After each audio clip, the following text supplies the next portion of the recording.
Assalamualaikum warahmatullahi wabarakatuh. Perkenalkan, nama saya Vicky Widianto, NIM 181182, kelas 5A, absen 18. Di sini saya akan melakukan sebuah video praktek UAS yang dimana saya mendapatkan materi tentang kedaruratan medis 6, yang dimana ada hipotermia dan tenggelam.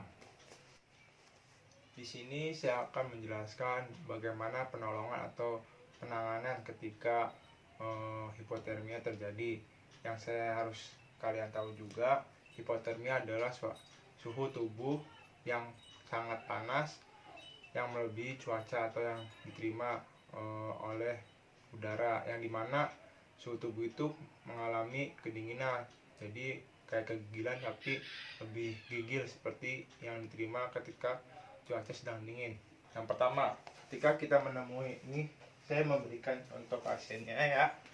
Contoh pasiennya ini maaf kalau misalkan bukan manusia, ini hanya benda, dimana ketika kita menemukan orang yang hipotermia, kita tidak usah panik. Karena apa? Karena kita harus menanganinya dengan tenang, yang dimana ketika ini kepala, memindahkan dulu orang yang hipotermia. Ketika dia menggunakan baju yang sangat dingin, yang sangat basah, kita gunakan lagi baju yang sangat hangat untuk di tubuhnya, agar tubuh manusia tersebut tidak kedinginan. Dan ketika kita menanganinya, kita harus tahu nih, si pasien ini atau si korban ini mengalami kedinginan yang sangat benar-benar dingin atau tidak. Ketika masih merasa si korban tidak merasa kedinginan banget, kita lalu membuka baju yang basahnya, lalu diselimuti lagi dengan baju yang atau jaket yang sangat hangat untuk menetralisirkan suatu tubuh yang dingin menjadi hangat, jadi tidak merasakan kedinginan yang sangat lebih. Lalu ketika misalkan sudah memberikan pertolongan atau penanganan kepada si korban, beri dia nafas atau beri dia leluasa nafas. Jadi ketika kita menolong, kita tidak boleh ada sebulan, tapi kita harus menghangatkan suasana yang ada di si korban tersebut.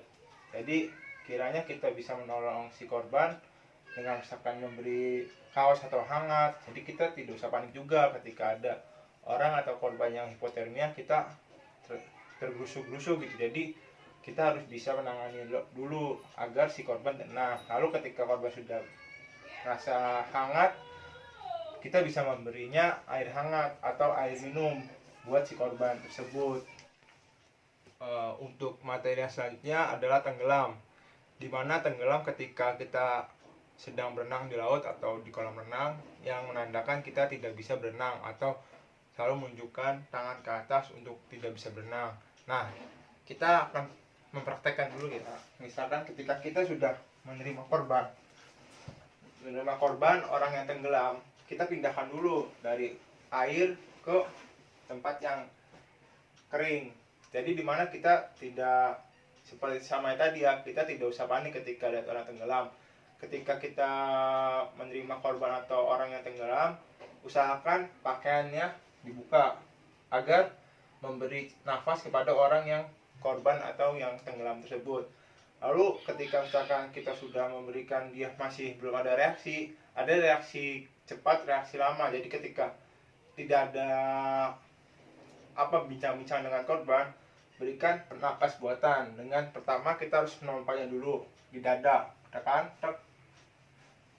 lalu posisikan tubuh ini kepala dengan leher itu sejajar, karena nanti akan mengeluarkan air. Biasanya orang yang tenggelam itu memasukkan cairan ke dalam mulutnya, jadi tidak bisa ada pernapasan yang keluar dari hidungnya. Jadi ketika sudah rata, kita tompak atau memberi napasan ke mulutnya.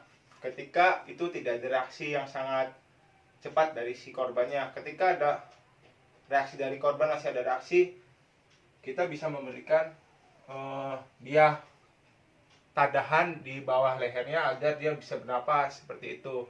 Jadi ketika kita menemukan pasien yang tenggelam, kita tidak usah panik karena takut dia nantinya kenapa-napa. Jadi kita menenangkan diri dulu, baru menyelamatkan pasien.